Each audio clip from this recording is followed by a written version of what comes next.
Welcome to Feedback Friday. In this video, we've got Gilly from Sydney. He can hold around 130 per 100 in his half Ironman swims. Let's take a look at his stroke and see where he could find some additional speed. Now, you'll notice here that he's swimming really well. If you're swimming 130s, it's pretty quick for your triathlon swims. So you've got to be doing a lot well to be swimming at that sort of pace. So we do see here the head position is quite nice. He's looking slightly forwards, top of the head's just out of the water, which looks great. And he's timing his breath where he pulls into the breath to initiate the turn of the head, gets the breath relatively early, and he brings the head back down with this catch here. So the timing of his breath looks really good. Now, there's two things that stood out here that I think will help him increase his speed. One of them is body position. One of those is what happens at this moment here. Let's dig into this one first. So what you'll notice at the finish of his stroke is that the back end of it pushes up towards the surface of the water. So from here, you'll see the direction that this palm is going is upwards. And then that hand gets drawn out of the water in that direction. What we want to do instead is keep the palm of the hand pressing backwards all the way through, come out on the way back, and then come over. So to me, that indicates that he's just not finishing his stroke as well as he possibly could. So he's going to lose a little bit of that propulsion through the back end of the stroke. And it also means that his recovery might be impacted a bit as well. So he might be losing 5-10% of his propulsion through the back end of the stroke. Now, that might be the symptom of something else that's happening in the stroke. And I think it's a symptom of his reach and extension on his left side. So if you look at his right hand, this one enters nicely. He reaches out, gets good rotation, and you can see this link through the body here. This looks good to me. On his left side, he enters there, which is all right. And then when he reaches forwards, he doesn't extend out quite as much there. And I think that he could go for a little bit more reach at the back and out the front. And if he reaches forwards a little bit more, that will help him rotate the hips slightly more. And that will also help him keep that palm facing back behind him. Because what can often happen there is that if you cut yourself short with the reach, then it's harder to get the hand out. And if the hips are flat, it's harder to get the hand out.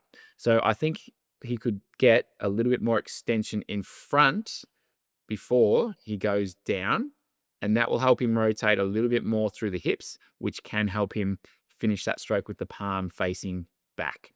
So we want to look at the cause, not the symptom, and to me, that's probably the cause. Now, he did mention in his notes that he has been trying to go a little bit deeper, a little bit earlier with this arm, which isn't necessarily a bad thing. So you can still go a little bit deeper if it feels like it helps, like slightly deeper than the shoulders are extending forwards. But I think he's just missing out on a little bit of that reach and rotation through the hips, which is stopping him from finishing his stroke on that right side as well as he could. All right, so that's the first thing. Now, that kind of can lead into body position as well. So in terms of body position, at least from this side view, there's room to bring the hips up and the legs up ever so slightly. So looking at this here, you can see how the hips and legs are just slightly lower. And what I'm thinking is that could be from not extending and reaching out quite enough.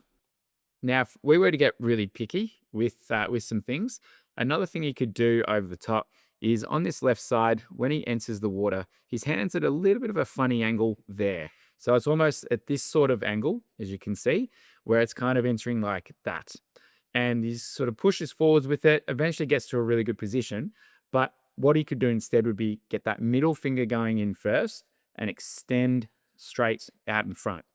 It will reduce the drag ever so slightly, and it can make that proper extension and reach a lot easier to achieve. So it might just be these either trying to relax the hand a little bit too much, where you need enough tension in the hand so that you can enter correctly, but he might be keeping it too relaxed where it's coming off to the side there. So that would be one other thing which may help him with that reach and extension. A couple of things that I like here, like his catch. This is really good with the catch there and the power diamond underneath. So that's a big part of his propulsion and his speed. He does that so well. Similar thing like the left side as well. He gets a good catch on this side too, where we see the fingers pointing down, elbows out to the side, and it's quite a nice angle with that catch too. So he's very good at those propulsive parts of the stroke.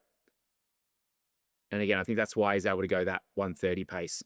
So at this speed, this is typically where we're trying to refine a few parts of it. We're trying to make sure we've got the right rhythm and tempo, and we're looking to work on race strategy as well. So if you want the full breakdown of how to go from 230 down to 115, watch this video above. And if you'd like the freestyle technique checklist where I have got dot points of all the things that you need to be doing in your stroke, in what order, click the link below.